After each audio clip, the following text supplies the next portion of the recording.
On a warm September day in 1945 in New York City, the Corleone family prepared for a grand celebration, the wedding of Connie Corleone, the daughter of the powerful mafia boss Don Vito Corleone. And as the lavish party unfolded with music, laughter, and guests spilling into the gardens and ballrooms, behind the scenes the Don sat in his dark office listening to the requests of people who came to him for justice, favors, or mercy, because, as the head of one of the most respected and feared mafia families in America, he believed that friendship and loyalty were the currency of life, and while he gave his blessing to his daughter's marriage, he also granted favors to men who kissed his hand and pledged eternal loyalty, establishing immediately the two sides of Vito Corleone,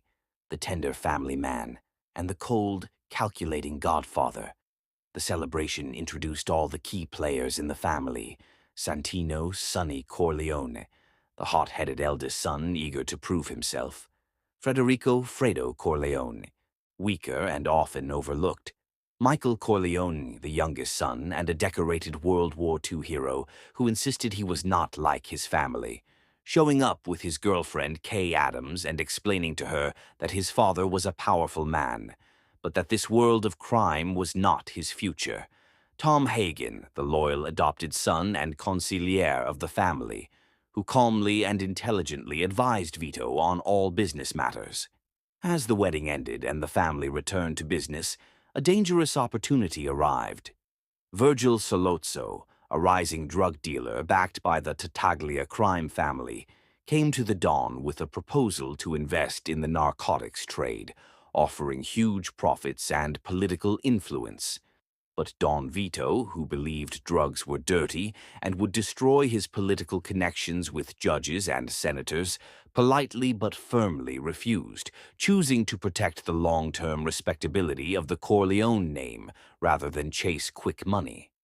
This refusal, however, sowed the seeds of betrayal and violence, because Sollozzo was not a man to accept rejection. Soon after, as Vito Corleone bought fruit from a street vendor, assassins ambushed him with gunfire, leaving him bleeding in the street and near death. News of the attack spread quickly. Sonny rushed to take control of the family. Tom tried to hold the empire together, and Fredo, helpless and shaking, failed to protect his father during the shooting. Michael, who until now had kept a distance, visited the hospital where his father lay vulnerable, only to discover that Sollozzo's men planned another attempt on Vito's life. With quick thinking, Michael stood guard outside with only a baker as backup, pretending to be armed, and for the first time stepped into the role of protector. When Police Captain McCluskey, a corrupt officer on Sollozzo's payroll, punched Michael and broke his jaw during a confrontation, the young war hero realized that the law could no longer protect his family, and he would need to act.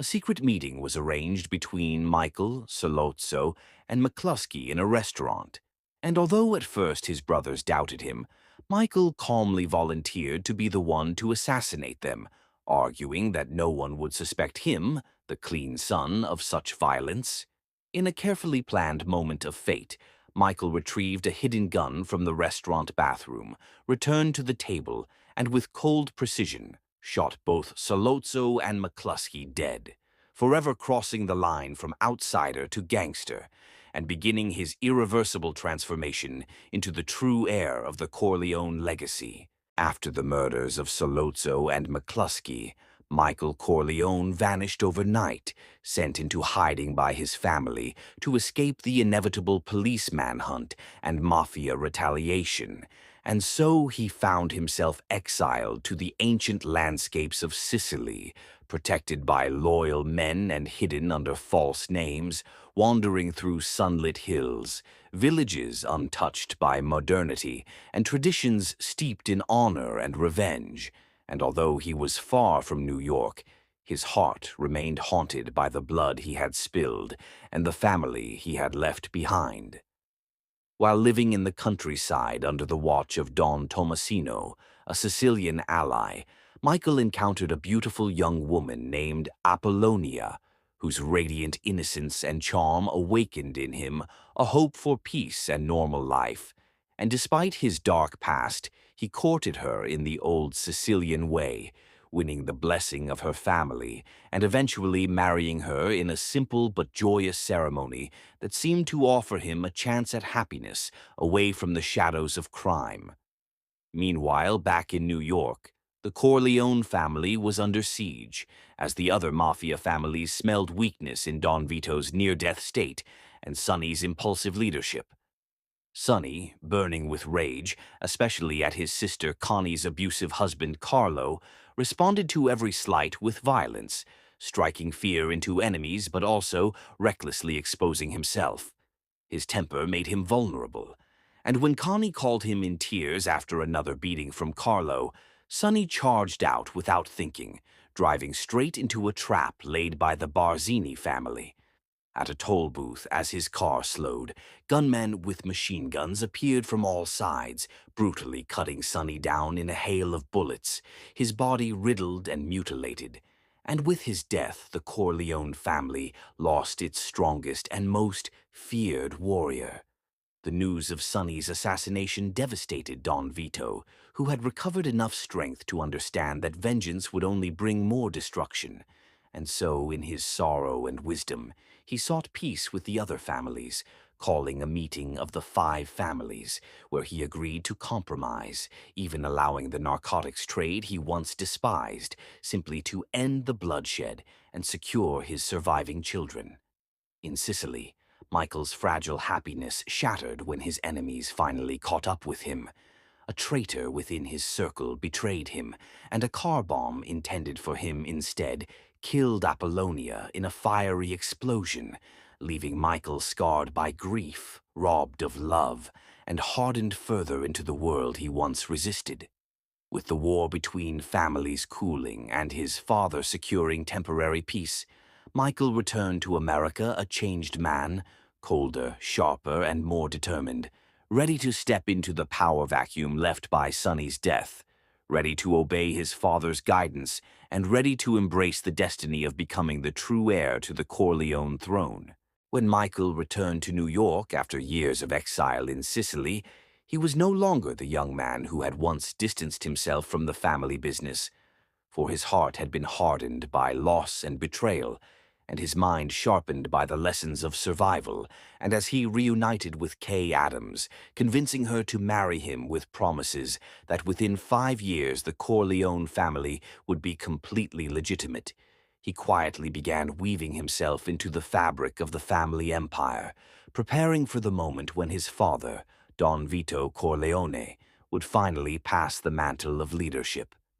The old Don, once the most feared man in America, had grown frail, his voice softer, his body tired. And though he still counseled Michael with wisdom, drawn from decades of cunning and survival, he knew his time was running out. And so he became a quiet figure in the garden, teaching Michael to trust no one and to expect betrayal, especially from those closest to him. Meanwhile, the other families, particularly the cunning Don Barzini, plotted to exploit the transition of power, seeing in Michael a supposedly inexperienced heir. But Michael, calm and patient, allowed them to underestimate him, while secretly gathering strength, consolidating allies, and planning a grand strike that would secure his absolute dominance.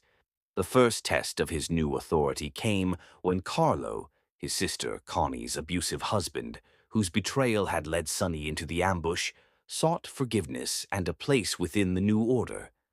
Michael pretended to reconcile, promising him security and opportunity, even naming him godfather to his child, all the while holding close the bitter knowledge of Carlo's treachery. When Don Vito finally died, collapsing in his beloved garden while playing with his grandson, the family mourned. But it was Michael who now bore the title of Don, his quiet intensity and chilling composure commanding the respect and fear of all who once doubted him. And as the rival families circled, Michael prepared for the moment of ultimate reckoning. During the sacred baptism of Connie and Carlo's child, Michael stood as the godfather, answering solemnly to the priest's questions of renouncing Satan and evil, while outside, at that very same hour, his carefully ordered assassins struck in perfect synchronization, executing Barzini on courthouse steps, eliminating Tartaglia in a brothel, gunning down Mo Green in Las Vegas, killing Cuneo, Strachey, and every enemy who had dared conspire against the Corleones in a wave of orchestrated bloodshed that ended the Mafia war once and for all. When the baptism ceremony concluded and the priest declared Michael the child's spiritual guardian, the young Don emerged not only as the godfather of a child, but as the godfather of the underworld, his reign cemented with ruthless precision. Returning home, he sealed his power with one final act of vengeance. Carlo, who believed himself safe, was confronted by Michael's men, confessed to his role in Sonny's death, and was executed, leaving Connie devastated and screaming at Michael, who denied responsibility to Kay. But when Kay later witnessed men kissing Michael's hand and addressing him as Don Corleone, and then saw the door close on her as Michael's capos bowed in reverence, she realized the truth, that the man she married had become a ruthless king of crime, the cold and absolute ruler of a world he once swore to reject, completing the tragic transformation of Michael Corleone into the Godfather. As the years passed and Michael Corleone fully assumed the mantle of Don, the Corleone family relocated its power base from New York to Nevada, where the glittering casinos of Las Vegas promised a new era of wealth and legitimacy, and Michael, calm and calculated, spoke often of making the family respectable, a business empire free of blood and crime, though beneath his cold exterior he remained every bit the ruthless strategist who had orchestrated the baptism massacre. His marriage to Kay grew strained, for though she lived in luxury, she despised the lies and the violence that stained their lives, while Michael, consumed by ambition and paranoia, assured her that every decision he made was for the future of their children.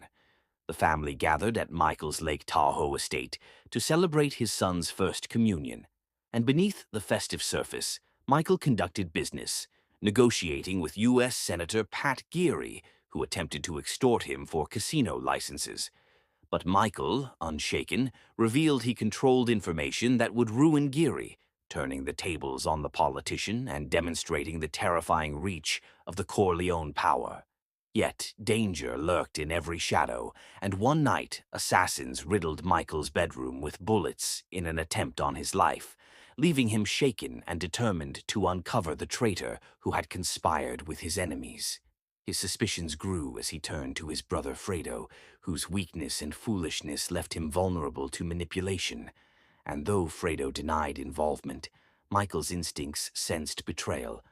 But for now he remained silent, storing his fury deep within.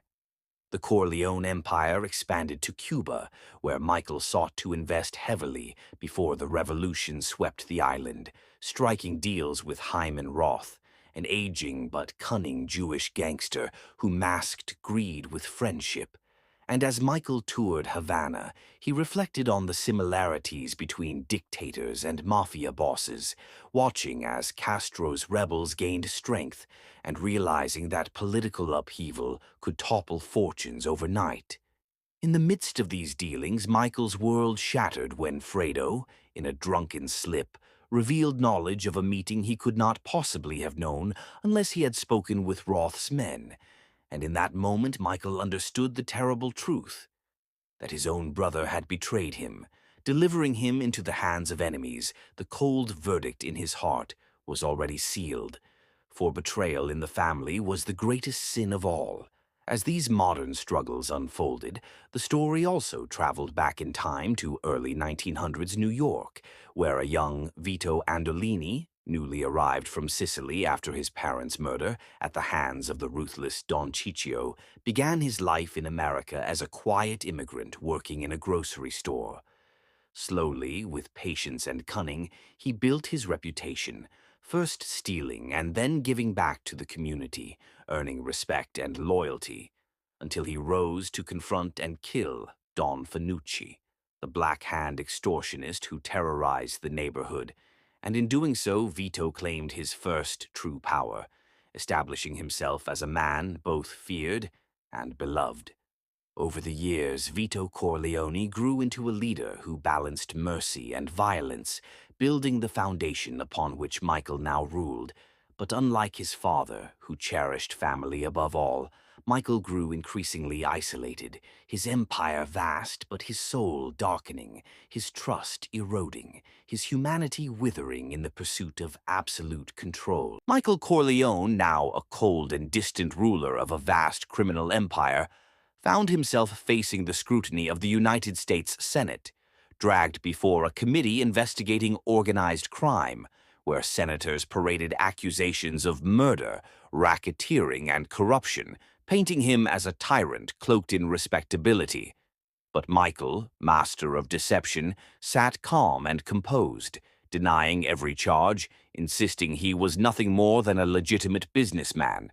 And just when the committee prepared to crush him, his lawyers unveiled a shocking witness meant to betray him: his former capo regime, Frank Pentangeli, who had been manipulated into testifying. But when Pentangeli suddenly spotted his brother, quietly brought from Sicily and seated silently in the chamber as a reminder of mafia vengeance, his will collapsed, and instead of condemning Michael, he retreated into vague answers, destroying the government's case and ensuring Michael's acquittal.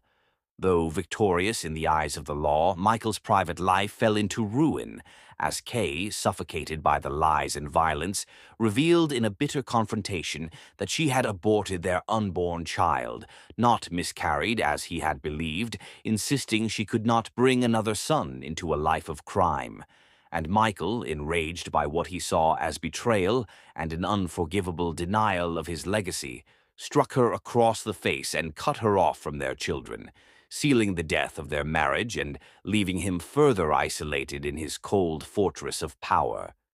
Meanwhile, Fredo wandered aimlessly, broken and fearful, aware that his betrayal had been uncovered, yet hoping desperately that Michael's heart would show mercy. And for a time Michael allowed his brother to live, even embracing him in public during a religious festival, whispering the words, "You're nothing to me now," in a chilling moment that carried both familial love and the certainty of death. As the years turned, Michael's vengeance was patient and absolute, and on a quiet lake with Fredo reciting a prayer while fishing, one of Michael's men raised a gun behind him and fired, ending Fredo's life in silence, erasing the last weakness in Michael's empire, but forever shattering what remained of his soul.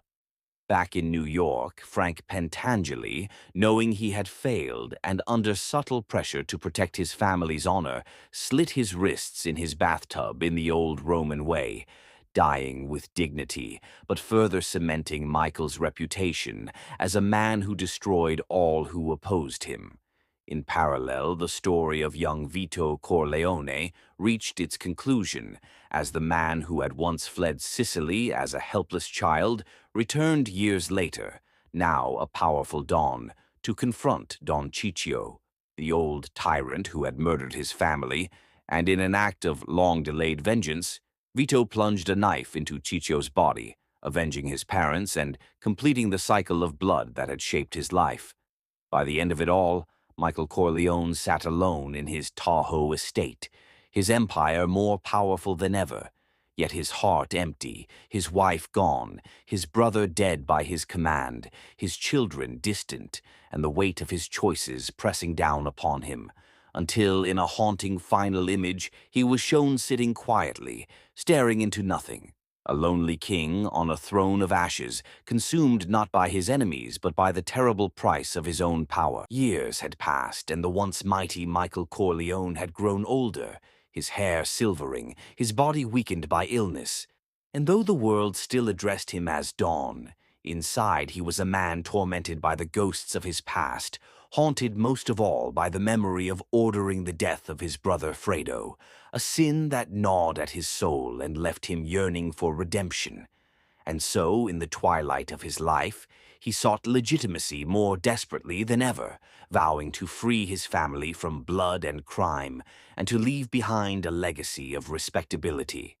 With Kay divorced from him and keeping her distance, Michael tried to reconnect with his children, finding some joy in his daughter Mary, who adored him unconditionally, and his son Anthony, who wished to become an opera singer instead of taking part in the family business, a choice Michael at first resisted, but later accepted, recognizing the chance for his son to live a life untainted by crime. Yet even as he tried to pull away from the underworld, corruption pulled him back, for he struck a deal with the Vatican to buy controlling shares of an old European company called Immobiliare, a move meant to secure his family's financial empire legally.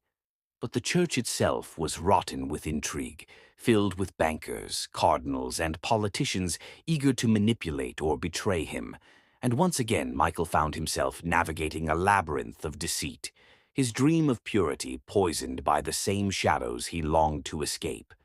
Into this storm entered Vincent Mancini, Sonny's illegitimate son, a hot-tempered young man whose loyalty and ferocity reminded Michael of his own fiery brother, and though Vincent's reckless nature troubled him, Michael took the boy under his wing, gradually shaping him into a disciplined heir who could one day inherit the Corleone legacy. Meanwhile, Mary and Vincent's growing romance disturbed Michael, for he knew that their love, dangerous and forbidden, could only bring scandal and tragedy. Yet his warnings could not extinguish the passion burning between them. As Michael maneuvered through corrupt Vatican officials, rival families, and assassins, his health worsened, diabetes sapping his strength, and at moments of collapse he confessed to priests that he sought forgiveness, but could not escape the burden of his sins, crying bitterly that he had killed his own brother, yet finding no peace, for he knew some crimes could never be washed away. The final act of his struggle came in Sicily, where Anthony's opera debut drew the family together, and where Michael believed his enemies would strike. And strike they did, as a final assassination attempt unfolded outside the opera house, bullets and chaos erupting around the Corleones. And though Michael survived the attack, his beloved daughter, Mary, was struck by a bullet meant for him, collapsing in his arms as he screamed in anguish, his face contorted with unbearable grief. For in that instant he realized that all his power, all his wealth, all his sacrifices had brought him nothing but loss. Years later, alone in a Sicilian villa, an old and broken man sat in silence, his empire scattered, his family destroyed, his body frail, until one day he simply slumped in his chair and died alone, a pitiful shadow of the man who had once commanded kings and killers alike, his life a testament to the tragic truth that in seeking absolute power, he had destroyed everything he had ever loved. And the story of Michael Corleone closed with the image of a forgotten king, his throne of crime reduced to dust, his legacy cursed by the blood of those he had tried in vain to protect. In the silence that followed Michael Corleone's lonely death in Sicily, the empire he had once commanded continued to crumble like an ancient ruin, its power dissipated into fragments, its wealth seized by politicians, bankers, and rivals who had no loyalty to the Corleone name. And though his nephew Vincent Mancini had inherited the title of Don, his reign was short and bloodstained, for the mafia world itself was changing, shifting away from honor and tradition into the chaos of drugs, gangs, and a new kind of crime that left no place for old codes of respect. And so the Corleones, once a dynasty feared across America, became just another story whispered in alleys and told in courtrooms, their myth dissolving into legend. For those who knew them, the tragedy lingered. Kay, who had once loved Michael and borne his children, lived the rest of her life in quiet sadness, watching her children grow, but never forgetting the man who had transformed from a bright young war hero into a cold-hearted king of crime. Anthony, pursuing his career as an opera singer, carried the Corleone name not as a badge of pride, but as a shadow he could never escape, his art echoing with the grief of a family destroyed. And Mary, whose life had been cut short by a single bullet meant for her father, remained forever the symbol of Michael's ultimate failure, the innocent life sacrificed on the altar of his endless pursuit of control. History would remember Don Vito Corleone as a man of balance who built power with equal parts mercy and fear, but it would remember Michael as a man consumed, whose attempt to control everything left him with nothing, his throne a lonely chair in a deserted villa, his crown the weight of his sins. And yet, in the telling of their saga, the Corleones became more than just a family. They became a reflection of ambition, loyalty, betrayal, and the cost of power itself, their story echoing not just in Sicily or New York, but wherever men seek dominion over others, reminding us that the path of the Godfather, though paved with respect and fear, ends always in solitude, in loss, and in the bitter truth that no empire of blood can endure. Long after the last Corleone had drawn his final breath, the story of the family lived on, not only in the memories of those who had known them, but in the myths and legends whispered through the underworld and immortalized in popular culture, where gangsters spoke of Don Vito's wisdom and Michael's ruthlessness as if they were ancient kings whose choices shaped the fate of nations. And as time passed, the Corleones became less of a family and more of a cautionary tale, a symbol of how power gained through fear and blood inevitably collapses under its own weight. In the old neighborhoods of New York, aging men who remembered the wedding of Connie or the rule of Don Vito would sit outside their shops and mutter that things had been different in the old days, when a man's word meant something, when loyalty was currency, when the mafia was a family rather than a business. And though they romanticized the past, they could not deny that the Corleone saga had ended in ruin, its heirs scattered, its empire dissolved into the dust of changing times. Across the ocean in Sicily, where young Vito once fled from vengeance and later returned to claim it, the name Corleone carried a different kind of weight, echoing through narrow streets and crumbling villas as a ghostly reminder that violence, once unleashed, never truly dies, but lingers generation after generation, shaping destinies even when men believe themselves free of it. In universities and books, scholars analyzed Michael's life like that of a tragic king in a Shakespearean play, noting how his noble intentions to protect his family had been twisted into the very destruction of the family itself, and how his hunger for legitimacy had only driven him deeper into crime, until he stood as a man who had conquered everything except his own loneliness. And so the Corleone saga lived on, not through power or wealth, but through memory and meaning, as a tale of fathers and sons, of loyalty and betrayal, of the eternal conflict between love and ambition, proving once more that the story of The Godfather was not just about a mafia dynasty, but about the universal human struggle with power, and how every empire built on blood eventually faces the same inevitable end: silence, solitude, and the dust of time covering all that was once feared, revered, and unchallenged. Decades after Michael Corleone's lonely death in Sicily, the Corleone name became something larger than history, a symbol that traveled beyond the blood-soaked streets of New York or the quiet hills of the old country, transforming into a myth that gangsters, businessmen, and dreamers alike invoked when speaking of power, respect, and the cost of ambition. And though no Corleone remained to enforce loyalty or collect tribute, their ghost lived on in the codes and rituals of those who came after, men who imitated Don Vito's patience, Michael's cold precision, or even Sonny's fiery defiance, as if by channeling fragments of the family they could capture a portion of their lost glory.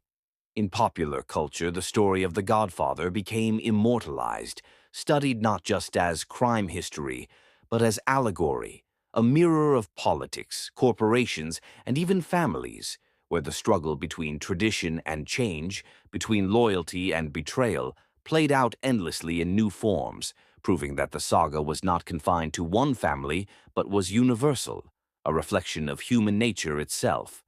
In boardrooms across America, executives compared ruthless takeovers to offers that cannot be refused, and in the darkest corners of organized crime, the Corleone name was whispered as both warning and inspiration. For though their empire had fallen, the legend of their rise and fall carried more weight than any living dawn could command. Scholars wrote volumes about the way Michael's tragic arc mirrored the fall of kings and emperors, pointing out that his desperate attempt to make the family legitimate was not so different from monarchs who sought to turn conquest into dynasty,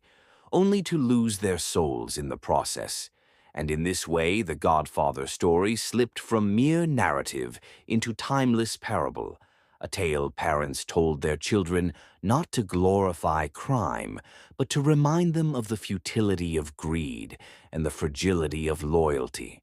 In Sicily, tourists flocked to the town of Corleone, seeking the roots of the myth, gazing at old houses and quiet piazzas, imagining the ghosts of Vito, Michael, and the men who once ruled through fear and silence. And locals, though weary of the association, could not deny that the story had branded their land with a strange immortality.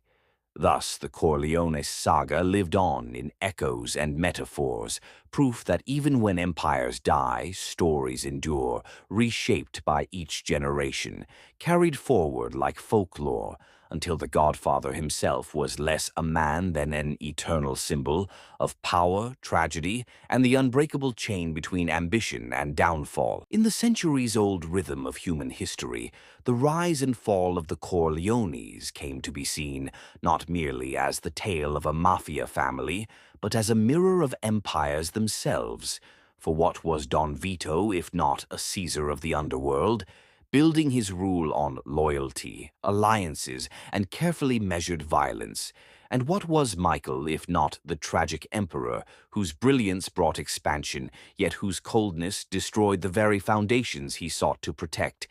And just as Rome fell under the weight of corruption and betrayal, so too did the Corleone dynasty collapse, proving that power rooted in fear can never endure without love.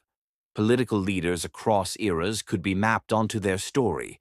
Vito, the founder, like Augustus, patient and wise. Michael, the dark mirror of Machiavelli's prince, whose every act of cunning bought victory but stripped away humanity. And Sonny, reckless and doomed, echoing every warrior who mistook rage for strength. And in this way, the Godfather saga resonated far beyond its mafia origins, for nations, corporations, and dynasties followed the same cycle, growing strong through discipline corrupted by greed and ultimately undone by betrayal from within, as if the story of the Corleones was not just fiction, but a distilled truth about the nature of power itself. In the corridors of governments, advisors quoted Don Vito's counsel that a man who does not spend time with his family can never be a real man, using it to justify balance between duty and home. In corporate strategy sessions, Michael's baptism massacre was cited as the perfect model of executing decisive action while maintaining a facade of purity. And in whispers among criminal cartels, the Corleones were invoked as saints of strategy, their failures as instructive as their triumphs. Thus, as the decades marched forward, the Godfather legacy transcended its own bloodlines, woven into the fabric of how humanity explained ambition, loyalty, and downfall, proving once again that the story of a single family in New York was in truth the story of mankind itself, endlessly repeated in palaces, boardrooms, parliaments, and battlefields, a cycle as eternal as history, where every empire eventually discovers the same fate that awaited Michael Corleone: victory without peace, power without love, and in the end a throne surrounded only by silence. The saga of the Corleones, when stretched beyond the names and faces that carried it, became a meditation on the very essence of life and death. For in the rise of Vito and the fall of Michael, one could see reflected the eternal paradox of human ambition, that men seek power to protect the ones they love, yet in gaining it they destroy the very bonds they swore to defend. And so the story stands as a reminder that strength without compassion hardens into tyranny, that loyalty without trust curdles into betrayal, and that love suffocated by ambition collapses into grief. Vito's life suggested that balance was possible, that a man could hold fear in one hand and love in the other, commanding respect without surrendering his humanity. Yet Michael's tragedy proved that when the scale tips too far toward control, when every act is measured not by affection but by calculation, the soul corrodes, and nothing remains but silence and regret. Death itself became a character in their story, appearing not only in the blood spilled by enemies and traitors, but in the empty rooms Michael wandered in his final years, where the absence of his children, the rejection of Kay, and the memory of Fredo's murder echoed louder than any gunshot. The Corleone saga teaches that legacy is not what men build in stone or gold, but what remains in the hearts of those left behind. And by that measure Vito, whose children mourned him with love, left a stronger empire than Michael, whose empire of casinos and politicians crumbled into dust as his family drifted away. And so the tale circles back to its beginning, reminding us that no matter how grand the throne, no matter how fierce the command, every man returns at last to the same quiet earth, his name carried forward not by fear or wealth, but by the stories people tell. And in this way the Corleones endure, not as rulers of the world they once claimed, but as a timeless parable of power, loss, and the fragile hope that somewhere, somehow, love can outlast ambition. Beneath the guns, betrayals, and empire building, the Godfather saga has always been, at its deepest level, a spiritual parable about sin and the elusive possibility of redemption. For every choice the Corleones made was not simply an act of strategy or survival, but a step further into the eternal struggle between the soul's yearning for light and the world's demand for darkness. And nowhere is this clearer than in Michael's journey, which mirrors that of a fallen angel, a man who began with innocence, believing he could live apart from his father's world, only to be pulled into it by love and duty, and then consumed by it through pride and vengeance. His very life becomes a meditation on the Catholic question of whether salvation can be found after grave sin. For though Michael built churches, funded charities, and longed to cleanse the family name, no prayer or confession could erase the blood on his hands. And most damning of all, the unspoken murder of Fredo, his own brother, cast him into the realm of Cain, cursed not by God's hand, but by his own unbearable guilt, leaving him to wander through life spiritually exiled, alive but already dead. Vito, by contrast, represents a man who sins but never loses his humanity, whose devotion to family and sense of justice soften the edges of his violence. And though his hands are no cleaner than his son's, his heart retains the warmth that keeps him tethered to love, allowing him to die in peace among his grandchildren, embraced by the very family he fought to protect, showing that perhaps forgiveness is not about erasing sin, but about preserving love despite it. Yet the tragedy of Michael is that he sought forgiveness without ever fully surrendering, desiring redemption, but refusing to give up control. And so his prayers went unanswered, his confessions hollow, his soul trapped in the silence of his own making, teaching us that redemption demands sacrifice not of power or wealth, but of pride, and without it, even the greatest man falls into despair. In the end, the saga whispers that sin is the price of ambition, forgiveness is the gift of humility, and redemption is possible only when love is chosen over fear. And though the Corleones lived and died in a world of violence, their story endures as a spiritual warning, reminding us that the most dangerous empire is not the one built in the streets, but the one a man builds in his heart, where the battle between light and darkness never ends. When we descend to the deepest layer of the Godfather saga, past the blood and the betrayal, past the politics and the power, we arrive at the question that has haunted humanity since the beginning. Were the Corleones masters of their destiny, freely choosing the paths that led them to glory and ruin, or were they bound by fate, trapped in a cycle written long before they drew their first breath? Their lives mere variations on an eternal tragedy that has played out across empires and families since time began. For Vito, it seems as though destiny itself reached out to spare him, rescuing him as a boy from the slaughter of his family in Sicily,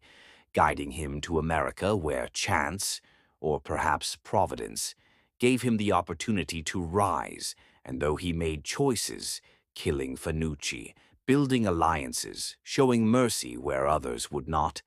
the sense remains that he was chosen, set apart by some unseen hand, to be the archetype of the benevolent ruler, the man who could bring order to chaos. Yet Michael's life feels more like a curse than a calling, as if no matter how far he tried to run from his father's world, destiny pulled him back, slowly stripping away every illusion of freedom until he realized that his attempts to resist were themselves part of the design, that his very rebellion was the path by which fate claimed him, binding him more tightly to the throne he never truly wanted. Was Michael a free man when he pulled the trigger in the restaurant, or had that choice been written in his blood the moment he was born Corleone, son of a Don? If fate is real, then Michael was doomed from the start, a pawn in an eternal game where the sins of the father echo through the lives of the children, and the Corleones were never more than shadows enacting a script authored by history itself. But if free will exists, then the tragedy is even darker, for it means Michael chose his damnation, consciously sacrificing love for power, family for control, and soul for empire, making his ruin not destiny, but decision. In this tension between fate and freedom lies the metaphysical weight of the Godfather story, for it is not only about mafia kings, but about all of us, about whether the lives we lead are woven by forces beyond us or carved by our own will. And the saga leaves us with no answer, only the haunting silence of Michael's death in the Sicilian countryside, where the old man who once ruled nations of fear sat alone, neither condemned by God nor redeemed by confession, a man caught forever between destiny and choice, his story a mirror in which we see our own struggle with the chains of history and the fragile possibility of freedom. At the farthest horizon of the Godfather saga, beyond power, betrayal, sin, and even destiny, there remains the question of immortality, not the kind promised by religion or sought by kings through monuments, but the immortality of memory, of stories whispered across generations, and in this sense the Corleones never died. For though Vito's heart failed among his tomatoes and Michael collapsed nameless on Sicilian soil, their lives became myth, carried forward in the minds of all who retold their story, reshaped not as mere criminals, but as archetypes of fathers and sons, loyalty and betrayal, ambition and loss, symbols as eternal as Odysseus or Macbeth. Vito lives on as the model of the wise patriarch, the man who balanced mercy with fear, who gave order to chaos and proved that power tempered by love could endure, and though his empire eventually dissolved, the memory of his fairness outlasted his reign. Michael lives on as the tragic prince, the man who sought legitimacy and redemption, yet destroyed himself in the pursuit, embodying the paradox that even the most brilliant mind cannot escape the corruption of unchecked power. And though he ended alone, his story became an everlasting warning, like a dark gospel, teaching that the price of control is always the loss of the heart.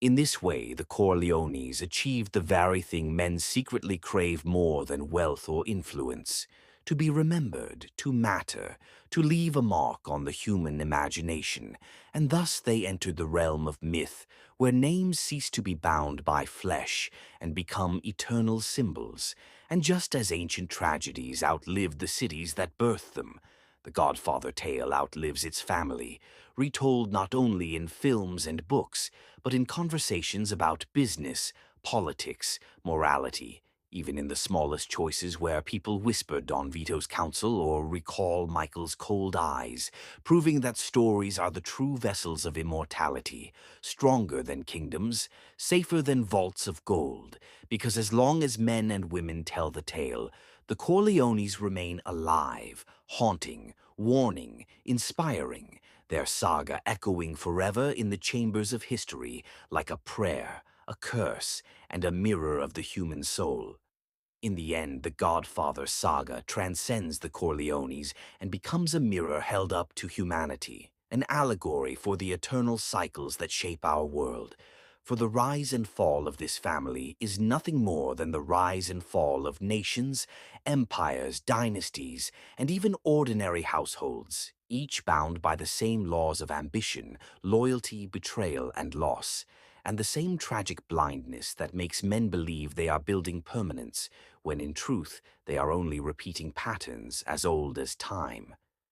Vito's rise from an immigrant boy to a patriarch echoes the birth of civilizations, born out of struggle, nurtured by loyalty, expanded through necessity, while Michael's descent into loneliness and ruin mirrors the decline of empires that collapse not from outside enemies, but from the rot within,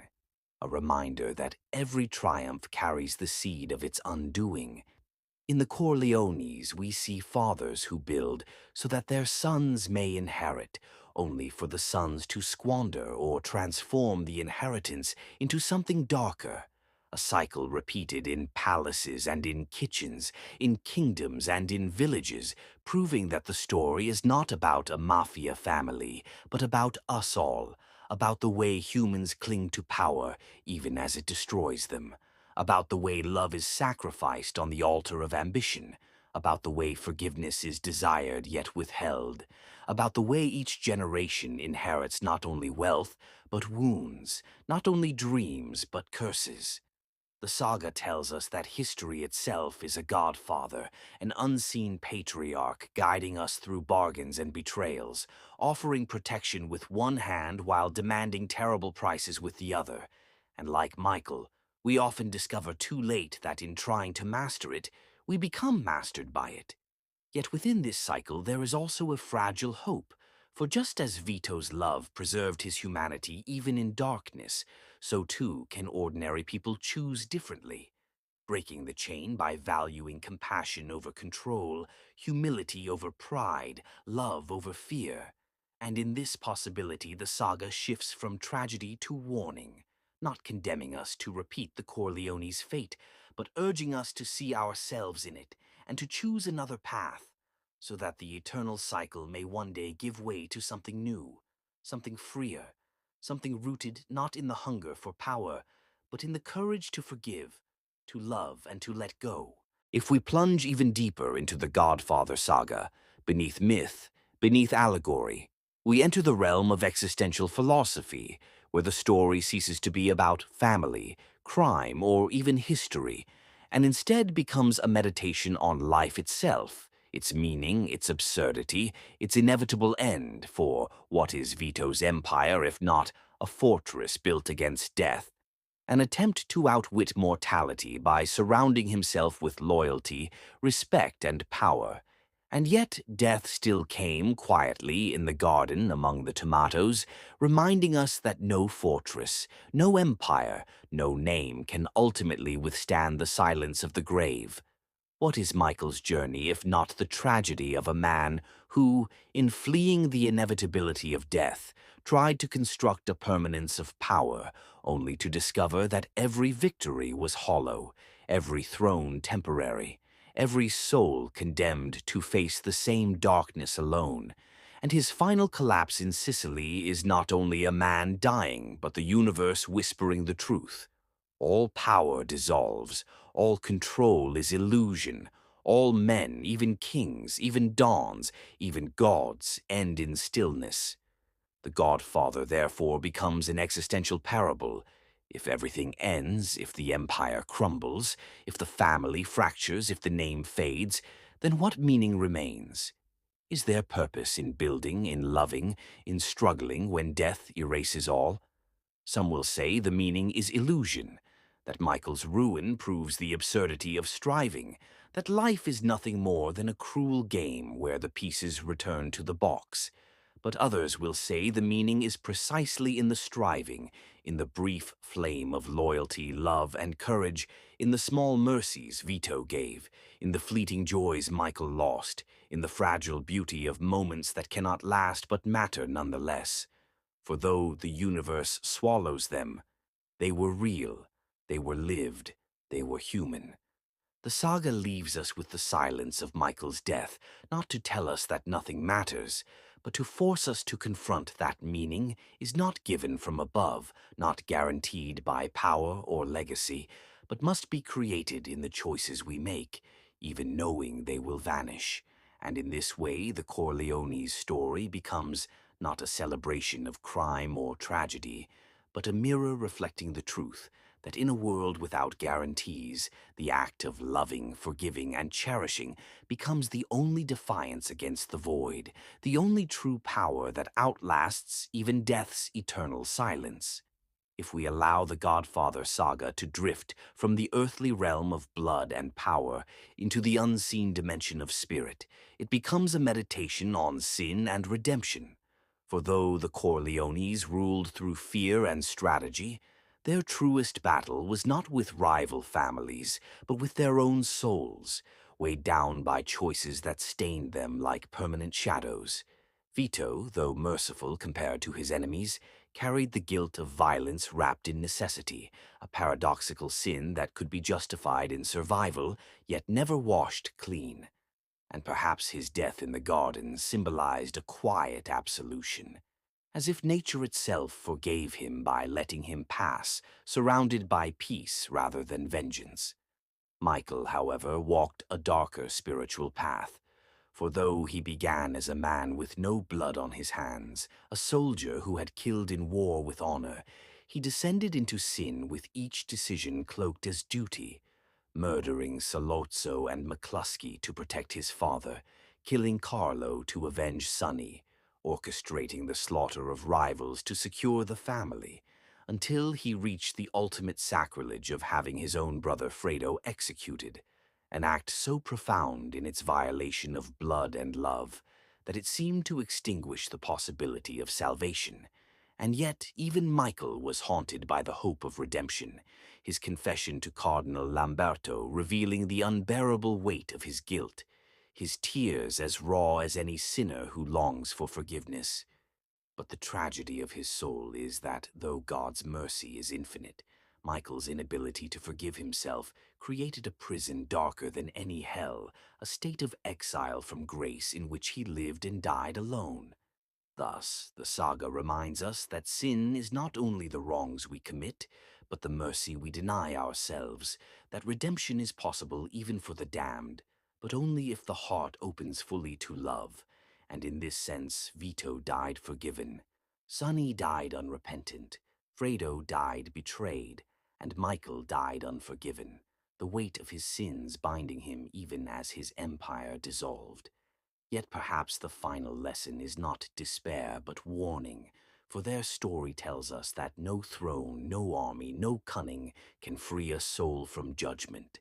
and that in the end, when power falls silent, the only legacy that endures is whether love survived the storm of sin, whether forgiveness was given, whether the heart found its way home.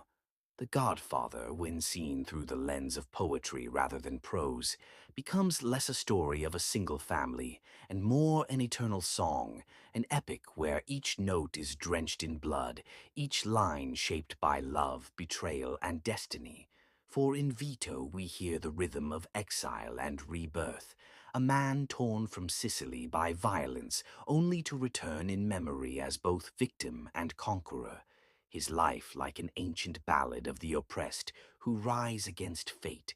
while in Sunny we hear the crashing drums of passion and fire, the tragic hero whose strength became his downfall, his death on the causeway echoing like a thunderclap across the epic's verses, and in Fredo we hear the trembling flute of weakness and longing, the melody of a soul desperate to be valued yet fated to betrayal. His end upon the water, a mournful refrain that lingers long after the song has moved on. But it is Michael who becomes the central verse, the refrain to which all melodies return, a tragic chorus that binds the tale together. For his journey from innocence to damnation reads like the Odyssey reversed. Not a man sailing toward home, but a man who abandons it. Not a son reclaiming family honor, but a brother destroying it. Not a king blessed by the gods, but a ruler cursed by his own hands. And his story is sung with both majesty and sorrow, a ballad of triumph that tastes of ash. The Godfather saga, as epic poetry, is not about crime at all, but about the universal struggles of love and loyalty, the eternal clash between fate and free will. The way men who think themselves masters of destiny are often its servants, and in its cadence we hear echoes of Homer, of Dante, of Shakespeare, as if the tale of the Corleones was waiting in the blood of centuries to be told anew. It is a song of fathers and sons, of thrones built and thrones lost, of blood spilled in the name of honor, of hearts broken in the name of power, and of love crushed beneath the weight of ambition. And like all great epics, it ends not with triumph, but with silence, with the image of an old man dying alone, the once mighty king reduced to dust, the once unbreakable family scattered like autumn leaves in the wind, leaving us not with the roar of victory, but with the whisper of inevitability, the eternal reminder that every empire is only a verse in the greater poem of time, sung, remembered, and then carried away. When we expand the Godfather saga beyond history, beyond poetry, beyond even the earth itself, it begins to read like a cosmic myth, as though the Corleones were not merely a Sicilian family, but archetypes written into the DNA of the universe, embodiments of the eternal dance between creation and destruction, love and betrayal, power and ruin. For Vito then becomes not just a man, but the archetypal father, the cosmic architect who brings order out of chaos, planting the seeds of loyalty and law within a lawless void, echoing the mythic figures of Kronos or Zeus, who give structure to the storm, yet cannot escape mortality's hand. Sunny becomes the fiery comet, a celestial body of passion burning too brightly, destined to shatter in the cosmic roadway of bullets, his brief blaze reminding us that energy without control consumes itself. Fredo becomes the broken star, a satellite that yearns to shine but cannot hold its orbit, doomed to drift into darkness, his betrayal and death a quiet eclipse in the great constellation of family, while Michael ascends, or descends, into the role of the Dark Sun, a figure both luminous and terrifying, whose gravity bends every life around him, whose brilliance hides the cold truth that all stars burn out, his life arc resembling not only a Shakespearean king, but a cosmic cycle of rise and collapse, expansion and implosion, empire and entropy. The saga itself becomes a cosmic scripture, a myth whispered by galaxies, that every dynasty, no matter how vast, mirrors the stars, born in fire, burning in power, fading into dust, and that what seems eternal is but a brief shimmer in the infinite black.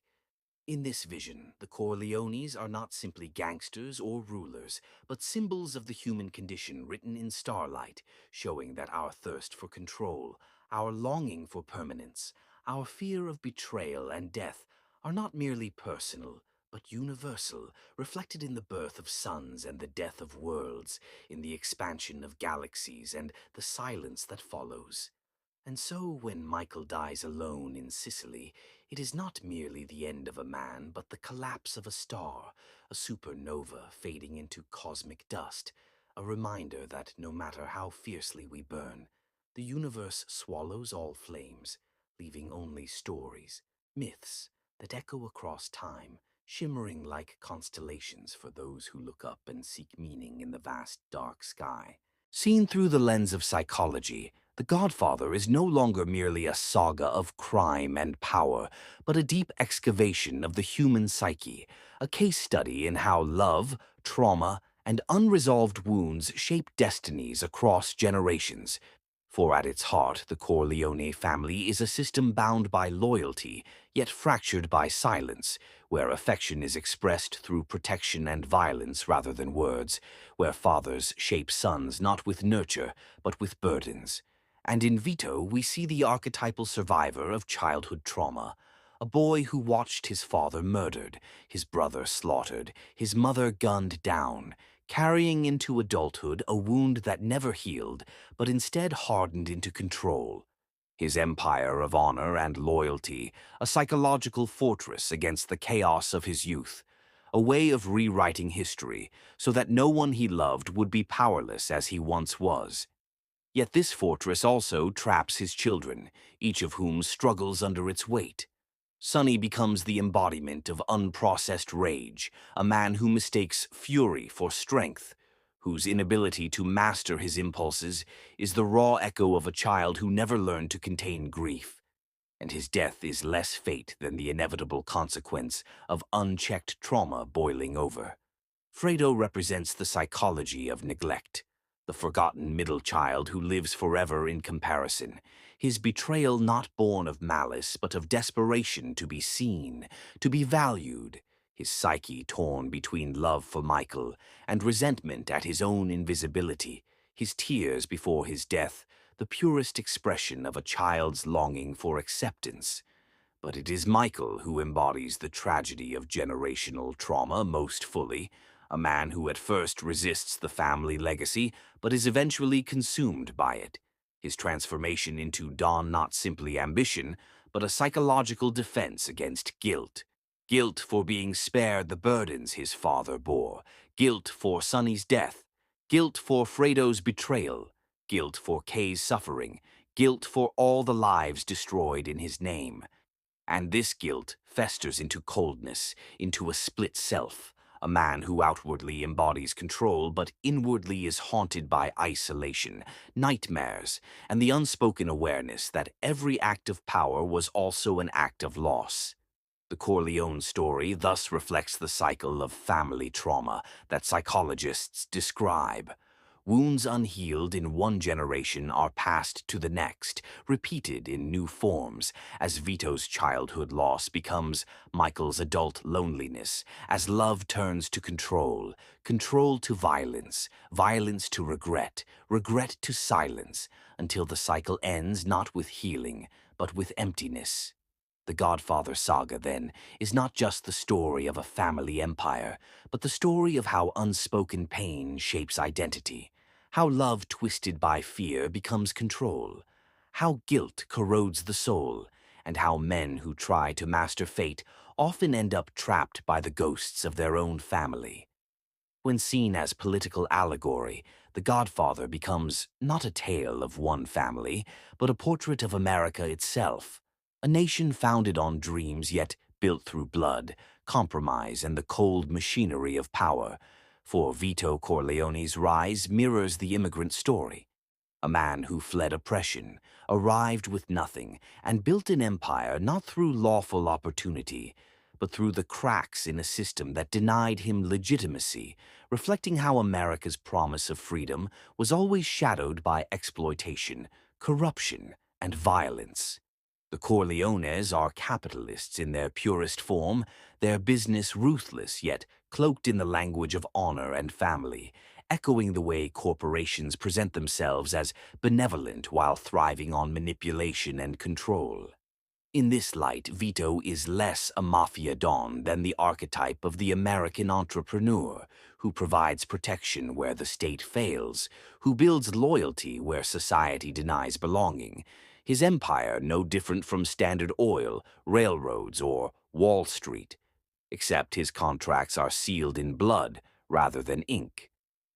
Michael's story sharpens this allegory. His transformation from idealistic outsider to calculating ruler mirrors America's shift after World War II, from a nation that saw itself as liberator to one that wielded global dominance, justifying intervention, coups, and wars in the name of order while sacrificing its own moral soul. His consolidation of power paralleling the rise of military-industrial empires where profit outweighed people. Even the corruption of senators, judges, and businessmen in the saga is no exaggeration but a reflection of how political institutions are always entwined with money and influence, how democracy itself is vulnerable to the same backroom deals and bargains as a mafia family. By the time Michael moves the Corleone power base to Nevada, we see the symbolic merging of organized crime with American capitalism, the casino as the perfect metaphor, a legal institution that thrives on risk, illusion, and the fleecing of the many for the benefit of the few.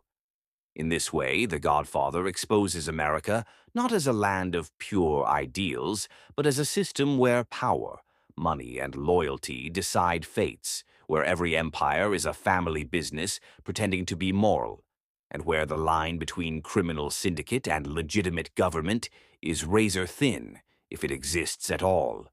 The saga becomes a warning that beneath America's rhetoric of freedom lies the same brutal truth as the mafia's code. Survival demands compromise, power demands corruption, and the pursuit of dominance, whether in the streets of New York or the halls of Washington, always leaves blood on the floor. When approached as a spiritual meditation, The Godfather becomes less the chronicle of crime and power, and more a parable of the soul's battle between sin and grace. For beneath every murder, every betrayal, every whispered deal lies the eternal question: can a man who has built his life on blood ever find redemption?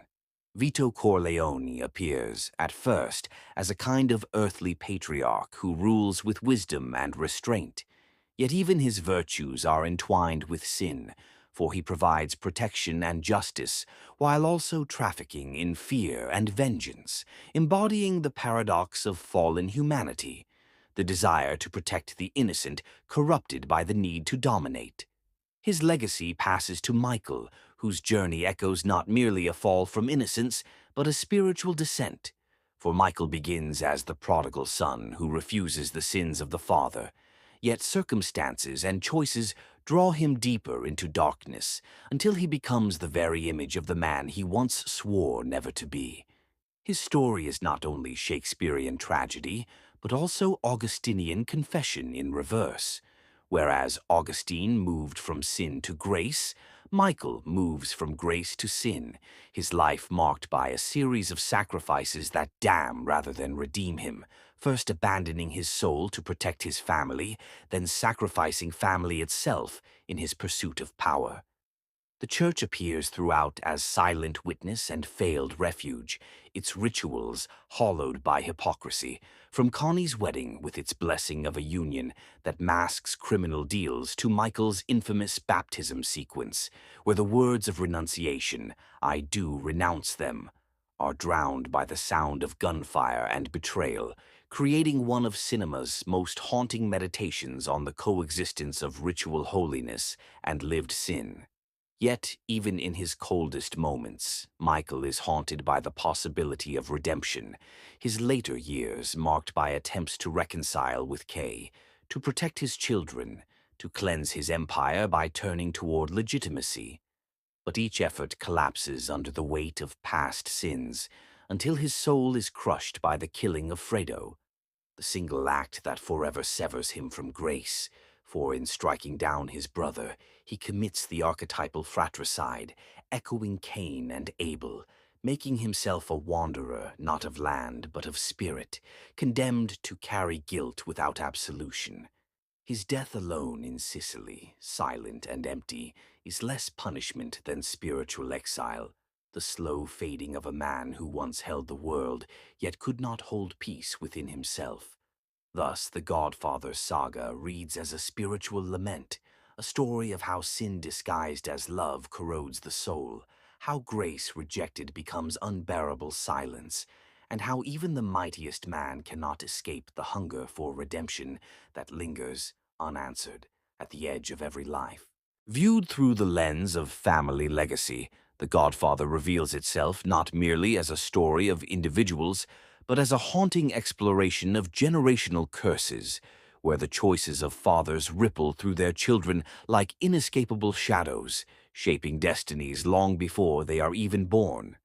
Vito Corleone's empire begins in necessity, born from poverty, violence, and the immigrant struggle, and though his intentions are framed as protection and survival, he unknowingly plants seeds of destruction in the soil of his own bloodline. For every act of violence, every compromise of morality becomes inheritance, passed down not through wealth alone, but through trauma and silence. His dream was to shield his family from the suffering he endured, to build a fortress so that his children could live free of fear. Yet the irony is cruel. The stronger the fortress, the more it imprisoned them, binding them to his sins and responsibilities, turning love into obligation and duty into chains. Sonny, with his unrestrained passion and rage, inherits Vito's strength but not his patience, and so his life ends violently, a warning of what happens when emotion rules unchecked. Fredo inherits the name but not the respect, condemned to live in the shadow of greatness, his yearning for recognition twisting into betrayal, proving that even weakness can be a legacy when a father's gaze is unevenly divided among his sons. And Michael, the golden child who was meant to escape the family curse, becomes the ultimate victim of inheritance.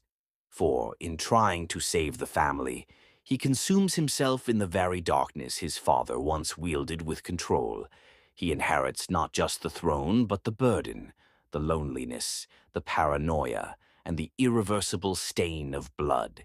Even in the next generation, the curse persists. Anthony rejects the empire by fleeing into music, while Mary pays the price of her father's sins with her life, her death at the opera becoming a cruel reminder that violence never ends with one man but stretches across generations, striking the innocent who never chose it. The Corleone's story thus becomes a meditation on how family legacies, no matter how noble in intent, carry within them invisible chains, and how the sins of the fathers, whether born of love, pride, or fear, return to claim the children, making The Godfather not only a tale of crime and power, but a timeless tragedy of inheritance, where blood ties are both the deepest source of love and the deadliest curse. Seen through the lens of psychology, The Godfather becomes not just a crime saga, but a study of fractured identity, generational trauma, and the double lives that people construct to survive in worlds of contradiction.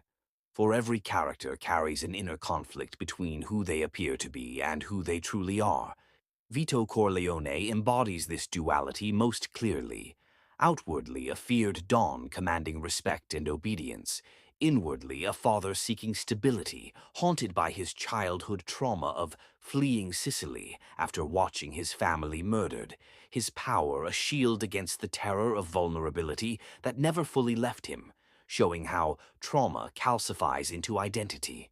Michael, too, lives a double life, the dutiful son and war hero who wears the mask of legitimacy.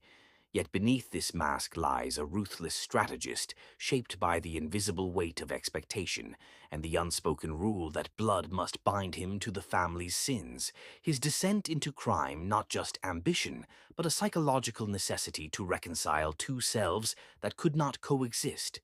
the man of honor and the man of power. The more he asserts control, the more fractured he becomes, the gulf widening between Michael the husband and father who craves intimacy, and Michael the Don who must betray, manipulate, and kill until the identities collapse into each other, leaving him hollow. Fredo reveals another side of this psychology, the child who grows up in the shadow of stronger siblings, carrying the trauma of inadequacy, performing loyalty while nursing resentment, his betrayal less a conscious act of treason then a desperate attempt to reclaim a selfhood denied to him, the tragedy being that even his rebellion is swallowed by the family's orbit. Kay, too, suffers a double existence, caught between the illusion of a normal marriage and the reality of being tethered to blood-soaked power, her life reflecting the psychology of denial and gradual disillusionment as she comes to see Michael not as the man she loved, but as a mask for something far colder.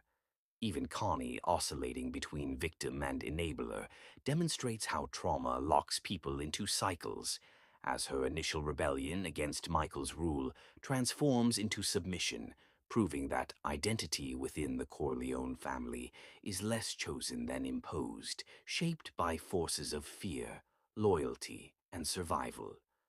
Ultimately, the saga suggests that the greatest tragedy is not simply violence or death, but the erosion of authentic selfhood, for in order to maintain power and protect family, each character must bury parts of themselves, living in masks until they no longer know which face was ever truly theirs,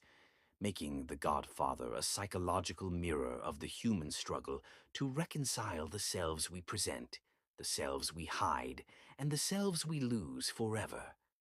Philosophically, The Godfather can be read as an inquiry into the eternal tension between fate and free will, for the Corleones appear both as architects of their destiny and as captives of forces larger than themselves, their lives shaped by decisions that feel inevitable even when freely chosen. Vito's rise seems at first the triumph of free will, a poor Sicilian orphan who carves out an empire in America, wielding cunning and patience to build a world where he controls his own fate. Yet his story is shadowed by determinism, for he cannot escape the cycle of violence inherited from the murder of his family, and every act of protection plants the seeds of future bloodshed, suggesting that survival itself locks him into a path he never truly escaped. Michael embodies this paradox even more. He insists early on that he will never be part of the family business, but circumstance and blood pull him back, as though his destiny was written in his name and bloodline, his choice to become Don feeling less like freedom than surrender to inevitability. His trajectory raises the question, did Michael damn himself through his decisions, or was he doomed the moment he was born a Corleone? Free will seems present. He chooses to murder Solozzo and McCluskey. He chooses to lie to Kay. He chooses to consolidate power. Yet each choice is framed by forces that hem him in, from family loyalty to the inescapable cycles of vengeance, as though every path ultimately curved toward the same dark throne. Even Fredo's betrayal illustrates this dilemma. Was he exercising agency in seeking recognition? Or was he trapped in the fate of the overlooked middle child, destined to collapse under the weight of neglect? In the larger frame, the Corleones as a family embody the tragedy of civilizations. Each generation imagines itself free to chart a new course, yet each is bound by the patterns of history, by inherited violence, by the invisible chains of blood, culture, and necessity. Thus, the saga suggests that fate and free will are not opposites but entwined illusions, that our choices are shaped by forces we cannot see, and that destiny is not imposed by the gods but generated by the inexorable logic of our own decisions, repeated across time until they appear inescapable. In the end, Michael's lonely downfall is both freely chosen and fated, a paradox that mirrors the human condition itself. We are free to act, yet never free of the consequences that bind us into patterns that feel like destiny.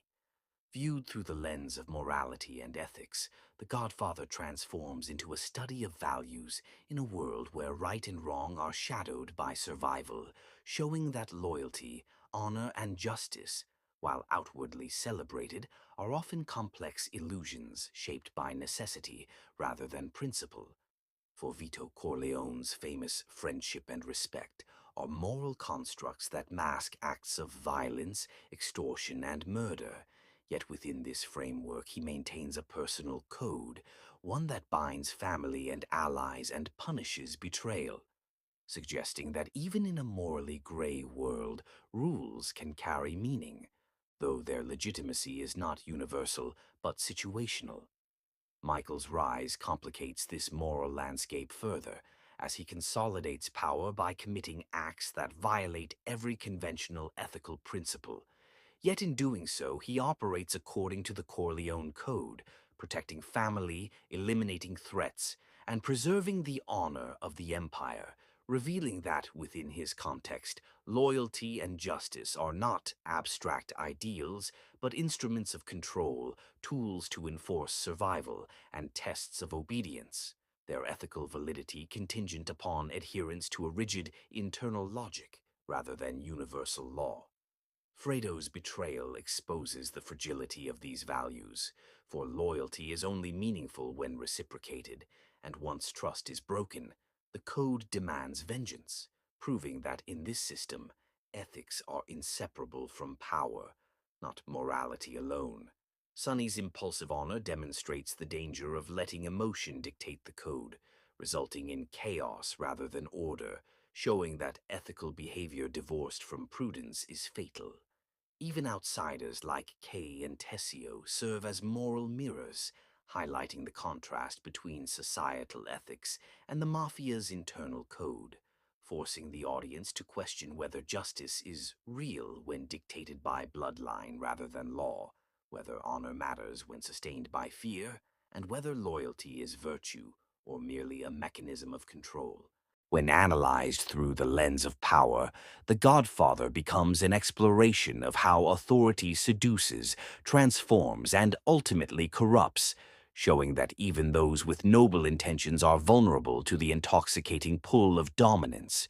For Vito Corleone rises from exile and poverty to a position where he commands loyalty, fear, and obedience, and though he exercises restraint and strategic patience, the mere possession of such power shapes his decisions, his morality bending to maintain the empire he built, proving that absolute authority subtly rewires perception and ethics. Michael's journey illustrates the inevitable descent of anyone who ascends to such heights. Beginning as the outsider who refuses the family business, he is slowly drawn into its orbit, and with each calculated decision, the murders, betrayals, and consolidation of control, he becomes less a man and more a locus of power itself, a figure whose authority demands that human relationships be subordinated to empire, whose vision of survival and order requires moral compromise at every level, and whose very capacity to feel love, remorse, or guilt is eroded by the necessity to enforce control. The saga demonstrates that absolute authority is corrosive, for Michael's rise entails the destruction of innocence, the alienation of family, and the erosion of trust, showing that power does not merely corrupt behavior, but reshapes the inner self, turning men into instruments of the system they created. Even Vito, who governed with wisdom, is not immune. His empire requires violence, secrecy, and manipulation, and the longer it exists, the more impossible it becomes to disentangle survival from moral compromise. The Corleones thus exemplify the universal truth about power, that those who hold it are trapped by it, that the more they try to control fate and preserve order, the more they risk losing their humanity, and that absolute authority, while appearing to provide security,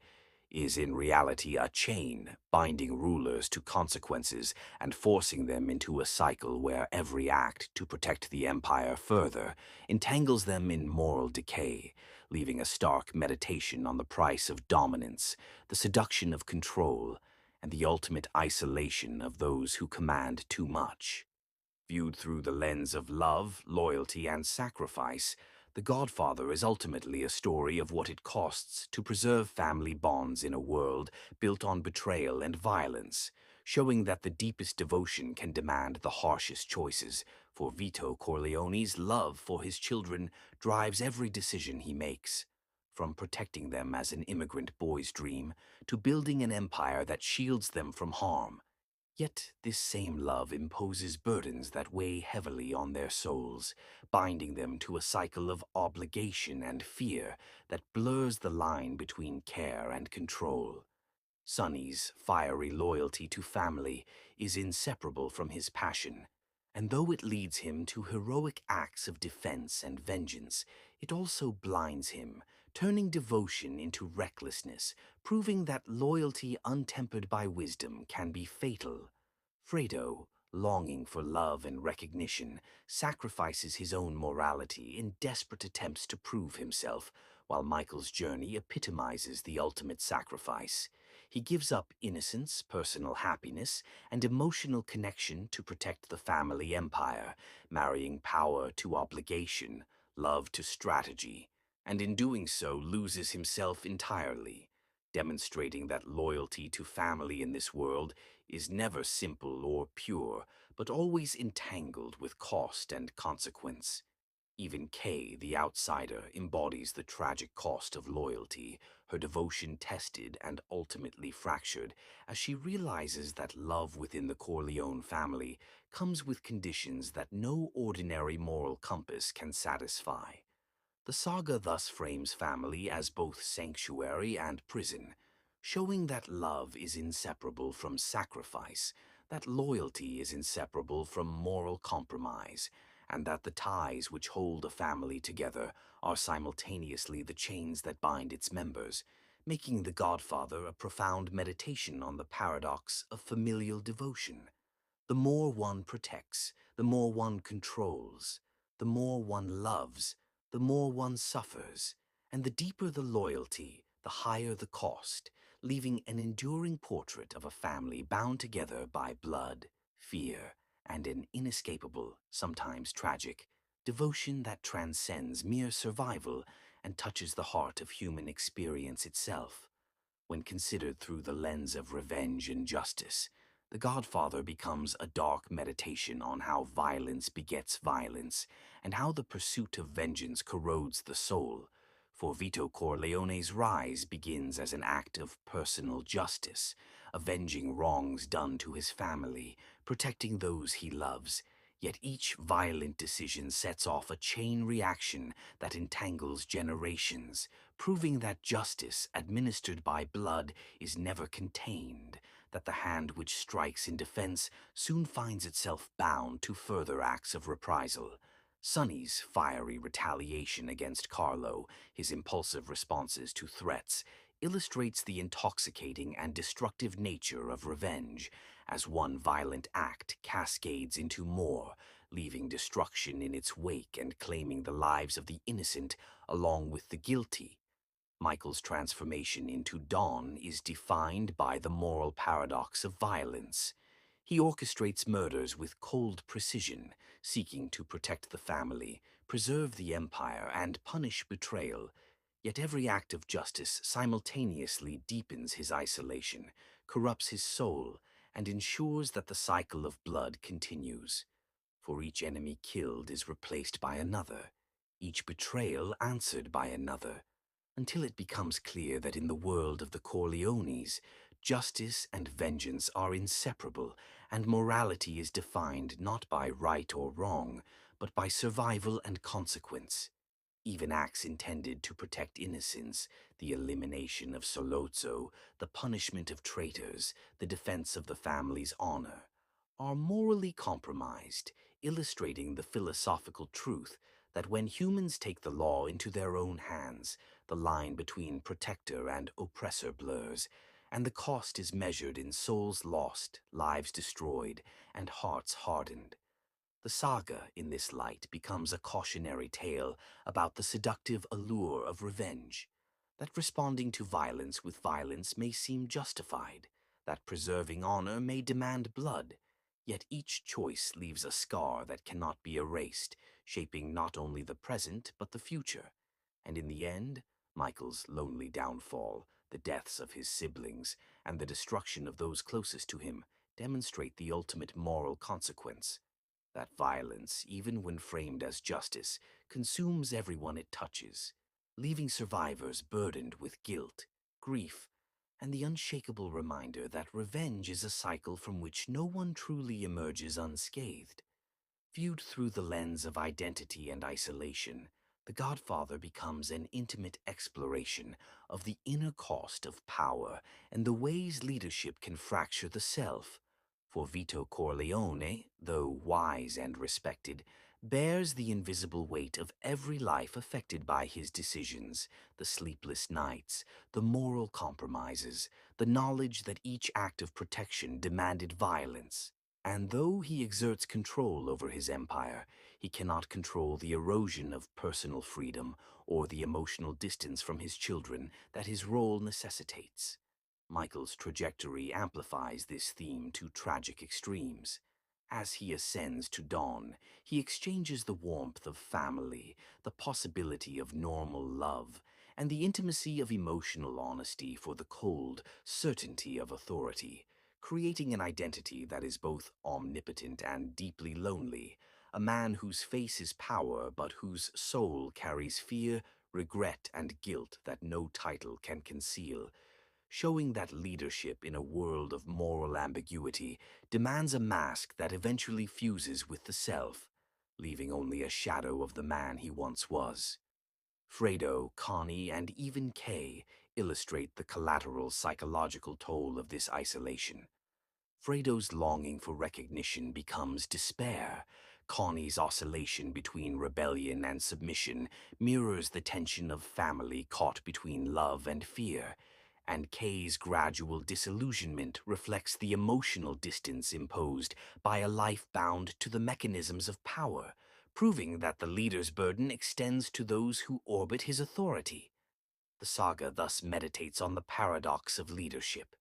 It grants the appearance of omnipotence but exacts a private toll, creating an identity split between duty and desire, public strength and private vulnerability. And in Michael's final years, we witness the ultimate price, the collapse of intimacy, the erosion of moral certainty, and the haunting solitude of a man surrounded by family, yet utterly alone. A living illustration that power, however admired, carries a psychological cost so profound that survival and authority become indistinguishable from isolation and self-betrayal.